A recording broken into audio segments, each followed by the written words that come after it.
রোদ্দুরে শুকিয়ে যাবে।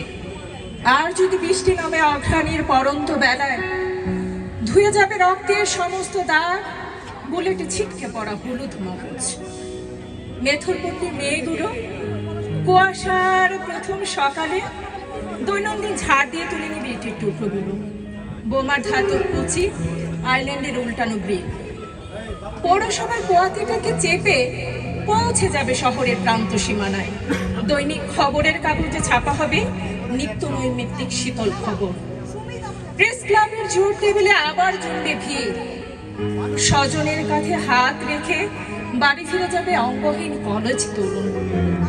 নিহত শ্রমিকদের বউ শরীর বেচবে শেষে শরীরের টানে।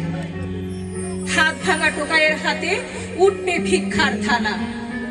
আর আহত হবার অপূর্ণ বাসনা বুকে নিয়ে ছাউনিতে ঝিমুবে পুলিশ। চুল ছেটে নখ কেটে কবিরা বাড়িয়ে দেবে পরাজিত জিরাফের গলা। শিল্পীরা আঁকতে বসে যাবে দুটি সন্তান যথেষ্ট। গলাবাজ গায়কেরা গেয়ে উঠবে নতুন বাংলাদেশ। পাঁচ তারায় উঠলে উপচে পড়বে কৌটবন্দি ভল্লুকের ফেনা। আবার সচল হবে শোষণের সনাতন চাকা। সন্তান হারা জননীর হৃৎপিণ্ডে ঘুমড়ে পড়বে ঈশানীর মেঘ। শকুন কুকুর আর শিয়ালের বিমন্ত উল্লাসে মুছে যাবে কার্তিকের ঝলসানো দুরন্ত প্রহরগুলো। যদি না জন্মায় আজ স্বপ্নবান একটি পুরুষ বিশ্বের বিপন্ন উঠোনে, যদি না সঞ্চার হয় এই সময়ের জরায়ুতে দিন বদলের ভ্রূণ।